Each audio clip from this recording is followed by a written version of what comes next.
السلام علیکم ورحمۃ اللہ وبرکاتہ دوستو، میں آ چکا ہوں اور ایک نئی ویڈیو کے ساتھ۔ اگر آپ کو ویڈیو پسند آئے گا تو لائک کرے، چینل کو ہمارے سبسکرائب کرے اور زیادہ سے زیادہ ہمیں سپورٹ کرے۔ اور یہ مفتی سلمان اجہری صاحب کا نیو بیان ہے۔ اگر آپ کو یہ نیو بیان پسند آئے گا تو لائک کرے، چینل کو ہمارے سبسکرائب کرے اور زیادہ سے زیادہ شیئر کرو اور ہمیں سپورٹ کرے۔ آئیے مفتی سلمان اجہری صاحب کا یہ فل بیان سنتے ہیں۔ ختم ہو چکی ہوتی ہے تب جا کر کے زوال آتا ہے۔ آج اس شعر کو میں پڑھتا ہوں تو محسوس ہوتا ہے کہ ہماری قوم پر یہ شعر صادق آتا ہے۔ قوت فکر اور عمل یہ پہلے رخصت ہو گئی ہے، جس کی وجہ سے یہ زوال آ رہے ہیں۔ لوگ اب حادثوں پر بیٹھ کر کے چرچا کرتے ہیں۔ حادثہ ہونے سے پہلے جو فکر ہونی چاہیے وہ مفقود ہے۔ گھر جلنے کے بعد پھر میٹنگ کرنے کا مطلب کیا ہے؟ اس سے سیفٹی کے لیے پہلے سے انتظامات ہوں تو اس کو لائق و فائق اور دانش مندی سمجھا جائے گا۔ آج کے وہی حالات ہیں میرے عزیزوں۔ آپ کو پتہ ہے کچھ قومیں ایسی ہیں جو فیوچر پلاننگ کے لیے 100 سال کے بعد کا سوچتی، جبکہ یہ اسلام کا حصہ تھا۔ نبی کونین صلی اللہ علیہ وسلم نے 1400 سال بعد ہونے والی چیزوں کی پیشین گوئی فرمائی کہ نہیں فرمائی؟ اللہ کے نبی صلی اللہ علیہ وسلم نے 1000 سال بعد پیدا ہونے والی چیزوں کو پہلے سے بتایا تھا کہ نہیں؟ یہ ساری چیزیں نبی آخر الزمان صلی اللہ علیہ وسلم نے جو بتایا، مطلب یہی تھا کہ اس وقت کے لوگوں کو ضرورت تو نہیں تھی ان حالات کی، پھر بھی حضور ان کو بتا رہے تھے، صحابہ کو۔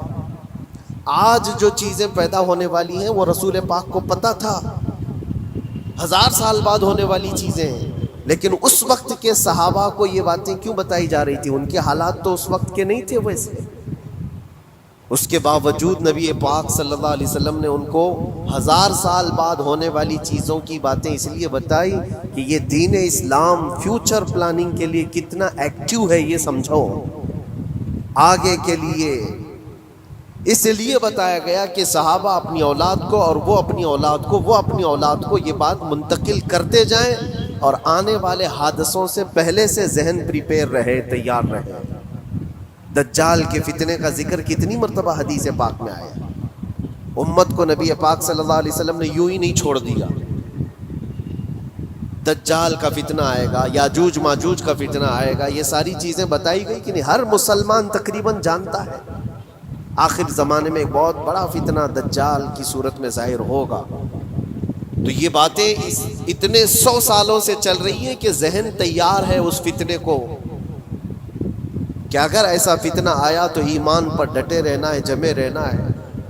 یہ بات ہوتی ہے آگے آنے والے حادثات سے قوم کو باخبر رکھنا۔ آج جو حالات ہیں، جب کبھی کوئی چیز لٹ جائے تو سارے لوگ سڑکوں پر آ جائیں گے یا پھر کسی نشستگاہ پر بیٹھ کر کے رات بھر میٹنگ کر کے چلے جائیں گے۔ یہ حادثے ہونے کے بعد کے جو حالات ہیں، یہ وہی چیزیں درشا رہی ہیں کہ قوت فکر و عمل فنا ہو گئی ہے۔ قیادت ہمارے ہاں مفقود ہے۔ کسی ایک قائد کے تحت کوئی ساری قوم آنا نہیں چاہتی۔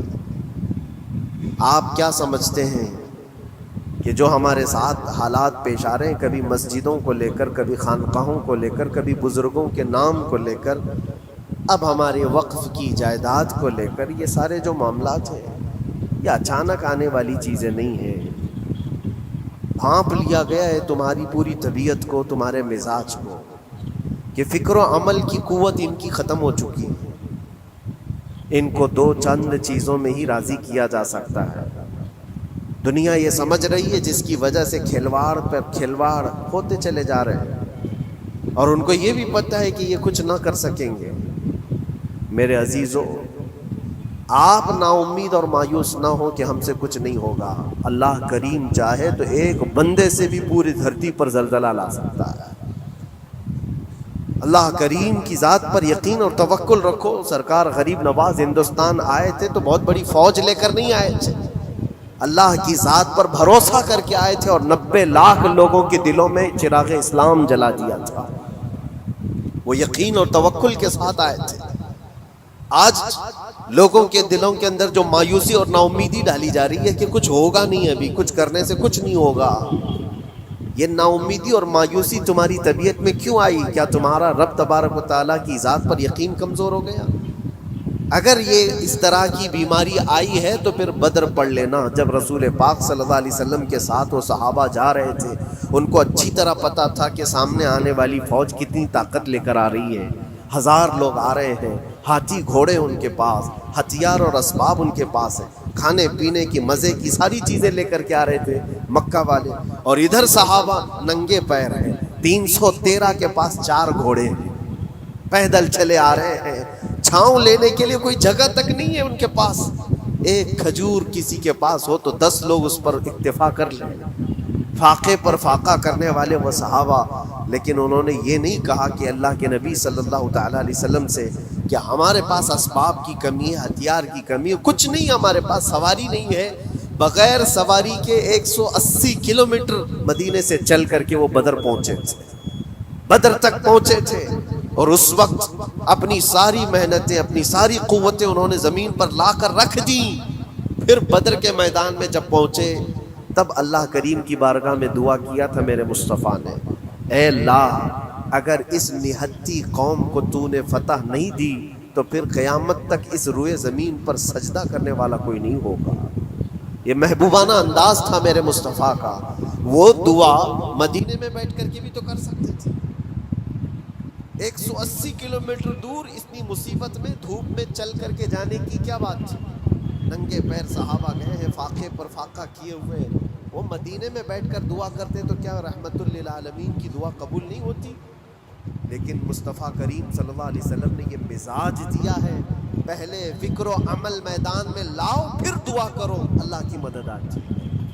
یہاں ہم بیٹھ کر کے یہیں سے دعا کرتے ہیں، کچھ کرنا نہیں ہے، بدلنا نہیں ہے اور فکر و عمل کو لانا نہیں ہے، تو پھر صرف یہاں بیٹھ کر کے دعا کرنا. یہ تو میرے عزیزوں عورتوں کو اس سے ذمہ داری دی گئی ہے کہ تم میدان عمل میں. آسا ہے دوستو اگر آپ کو مفتی سلمان اجہری صاحب کا یہ نیو بیان آپ کو پسند ضرور آیا ہوگا، اور اگر آپ کو مفتی سلمان اجہری صاحب کا ویڈیو پسند آیا ہے تو لائک کریں، چینل کو سبسکرائب کریں اور زیادہ سے زیادہ سپورٹ کرتے رہیے دوستو، کیونکہ ہمارا ویوز نہیں بڑھا ہے دوستو. زیادہ سے زیادہ سپورٹ کریں اور لائک کریں، چینل کو ہمارے سبسکرائب کریں. ملتے ہیں نیکسٹ ویڈیو میں، تب تک کے لیے سبسکرائب کرو. ایسے ہی ویڈیو دیکھنے کے لیے ہمارے چینل کو سبسکرائب کر لو.